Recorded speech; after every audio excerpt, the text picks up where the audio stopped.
എല്ലാവർക്കും നമസ്കാരം. ഇന്ന് നാരായണീയം ദശകം 1 9, 10 ശ്ലോകങ്ങളെക്കുറിച്ച് ചിന്തിക്കാം. കാരുണ്യാൽ കാമമന്യം ദദതി ഖലു പരേ സ്വാത്മതസ്ത്വം വിശേഷാൽ ഐശ്വര്യാദീശതേന്യേ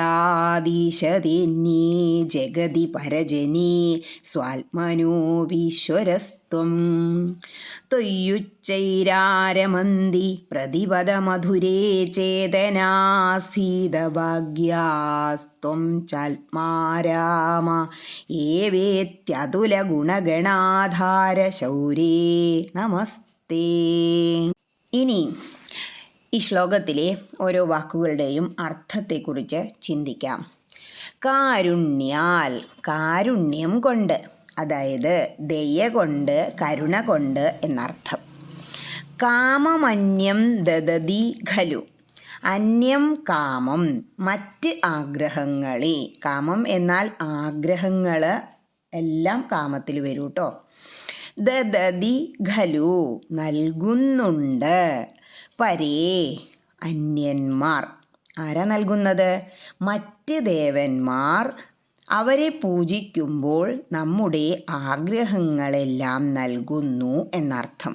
സ്വാത്മതസ്ത്വം വിശേഷാൽ, ത്വം വിശേഷാൽ സ്വാത്മത.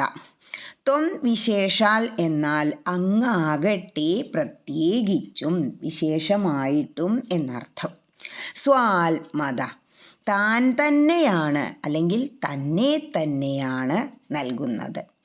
ഐശ്വര്യാദീശതേന്യേ ജഗതി പരജനേ, ഐശ്വര്യാത്, ഐശ്വര്യം ഹേതുവായിട്ട്, ജഗതി പരജനേ ഈശതേ, ലോകത്തിൽ മറ്റുള്ളവരുടെ വിഷയത്തിൽ ഈശ്വരന്മാരായിരിക്കുന്നു. സ്വാത്മനോപീശ്വരസ്ത്വം, ത്വം സ്വാത്മന അപി ഈശ്വര, അങ്ങാണെങ്കിലോ എല്ലാവരുടെയും അന്തരാത്മാവിൻ്റെ ഈശ്വരനാണ്. ത്വയ്യുച്ചൈരാരമന്തി, ത്വയി അങ്ങയുടെ, ഉച്ചൈ ആരമന്തി എന്തെന്നില്ലാതെ ആഹ്ലാദം കൊള്ളുന്നു. പ്രതിപദമധുരേ, അടിക്കടി ആസ്വാദ്യനായി തീരുന്നു. ചേതന സ്ഫീതഭാഗ്യ, സ്ഫീതഭാഗ്യ ചേതന, തഴച്ച ഭാഗ്യമുള്ള ജീവികൾ.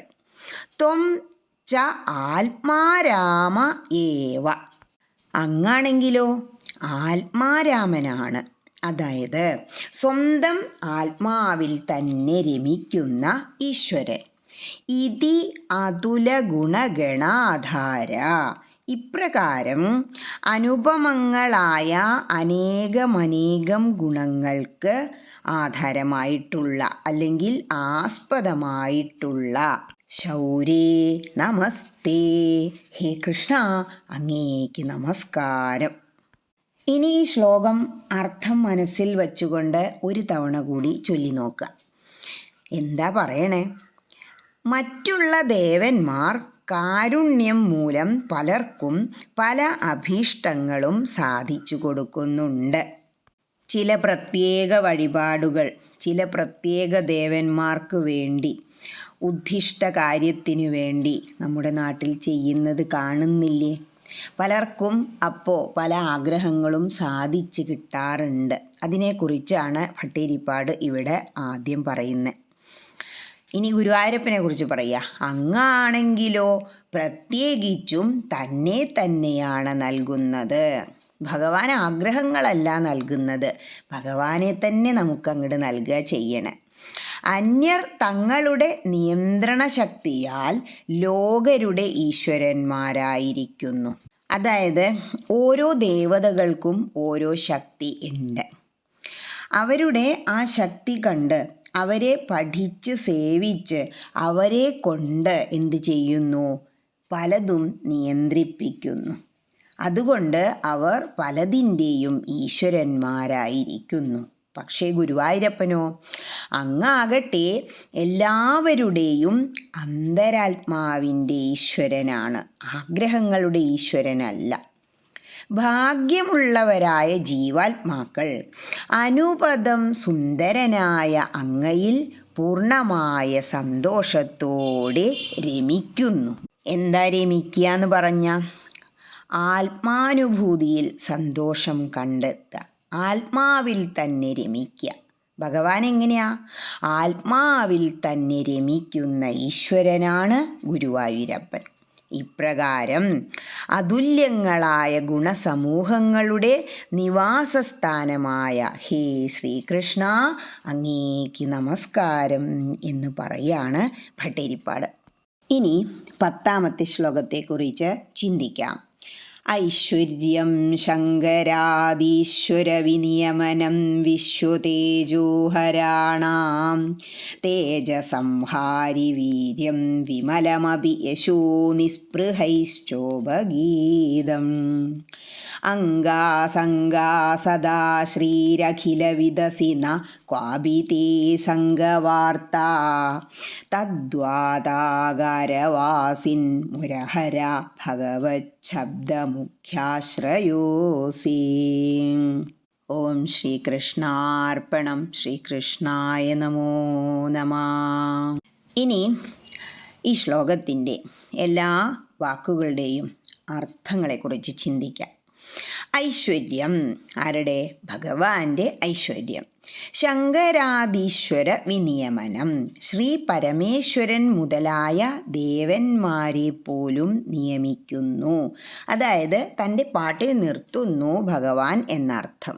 വിശ്വതേജോഹരാണാം, പ്രപഞ്ചത്തിലെ സർവ തേജസ്സുകളെയും. ഏതൊക്കെയാ പ്രപഞ്ചത്തിലെ തേജസ്സുകൾ? സൂര്യദേവൻ, അഗ്നിദേവൻ മുതലായവർ. ആ സർവ തേജസ്സുകളെയും ഹരിക്കുന്നവരുടെ, ഹരിക്കുക പറഞ്ഞാൽ പിടിച്ചടക്കുന്നവരുടെ തേജസ്സിനെയും, തേജ സംഹാരി, ആ തേജസ്സുകളെയും കീഴ്പ്പെടുത്തുന്നു എന്നർത്ഥം. ആര്? ഭഗവാൻ. വീര്യം, അങ്ങയുടെ തേജസ്, അതായത് പ്രപഞ്ചത്തിൻ്റെ തേജസ്സിനെ നശിപ്പിക്കുന്നവരുടെ തേജസ്സിനെ നശിപ്പിക്കുന്നതാണ് അങ്ങയുടെ തേജസ്. വിമലമപി യശോ, വിമലം യശ അപി, സംശുദ്ധമായ യശസ്സും, അതായത് ഭഗവാന്റെ യശസ് സംശുദ്ധമാണ് എന്നർത്ഥം. നിസ്പൃഹൈശ്ചോപഗീതം, നിസ്പൃഹൈ എന്നാൽ നിസ്പൃഹന്മാരാൽ. എന്താ അങ്ങനെ പറഞ്ഞ? ഒന്നിലും ആഗ്രഹമില്ലാത്ത സിദ്ധന്മാരാൽ എന്നർത്ഥം. ഉപഗീതം, ആ മുനീന്ദ്രന്മാരാൽ പുകഴ്ത്തപ്പെടുന്നു ഭഗവാൻ. അംഗാസംഗാ സദാ ശ്രീ, അവിടുത്തെ ഓരോ അംഗസംഗങ്ങളിലും, അതായത് ഭഗവാന്റെ ശരീരത്തിൽ എല്ലാ ഭാഗത്തും സദാ ലക്ഷ്മി ഭഗവതി വിളയാടിക്കൊണ്ടിരിക്കുന്നു. അഖില വിദസി, അഖിലവിദ് അസി, അങ്ങ് സർവജ്ഞനാകുന്നു. ന ക്വാപി, ഒന്നിലും ഇല്ല. എന്ത്? തേ സംഗവാർത്ത, അങ്ങേക്ക് സംഘം അല്ലെങ്കിൽ ആസക്തി. തദ്വാതാകാരവാസിൻ, തത് വാതാകാരവാസിൻ, ആകയാൽ അല്ലയോ ഗുരുവായൂരപ്പ, മുരഹര, ഹേ മുരാന്തക, ഭഗവത് ശബ്ദ മുഖ്യാശ്രയോസി, മുഖ്യാശ്രയ അസി, ഭഗവാൻ എന്ന പേരിന് അല്ലെങ്കിൽ ശബ്ദത്തിന് മുഖ്യമായ ആശ്രയം അതുകൊണ്ട് തന്നെ അങ്ങാകുന്നു. ഭഗവാൻ എന്നു പറഞ്ഞാൽ ഭഗങ്ങൾ ഉള്ളവൻ എന്നാണ് അർത്ഥം. ഏതൊക്കെയാ ഭഗങ്ങൾ? പ്രധാനമായും 6 ഭഗങ്ങൾ ഉണ്ട്. ശ്രീ, ഐശ്വര്യം, വീര്യം, യശസ്, ജ്ഞാനം, വൈരാഗ്യം അല്ലെങ്കിൽ വിജ്ഞാനം. ഒരു മനുഷ്യജീവിതത്തിൽ ധർമാർത്ഥ കാമമോക്ഷങ്ങൾ നേടുന്നതിൻ്റെ ഓരോ പടികളാണ് ഈ കാണിക്കുന്നത്. ശ്രീ എന്നു പറഞ്ഞാൽ തന്നെ എന്താ? ഐശ്വര്യം.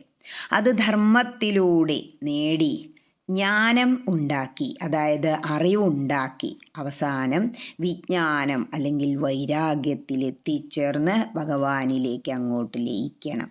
ഇങ്ങനെ 6 ഭഗങ്ങൾ ഉള്ളവൻ ഭഗവാൻ. ഈ എല്ലാ ഐശ്വര്യങ്ങളും അല്ലെങ്കിൽ ഭഗങ്ങളും ചേർന്നവനാണ് സാക്ഷാൽ ഗുരുവായൂരപ്പൻ. അതുകൊണ്ട് ഹേ കൃഷ്ണ, അങ്ങു തന്നെയാണ് ഭഗവാൻ എന്ന പേരിന് അർഹൻ എന്ന് പറയാണ് ഭട്ടതിരിപ്പാട്. ഇതോടുകൂടി 1ാമത്തെ ദശകം അവസാനിച്ചു. ഹരേ കൃഷ്ണ.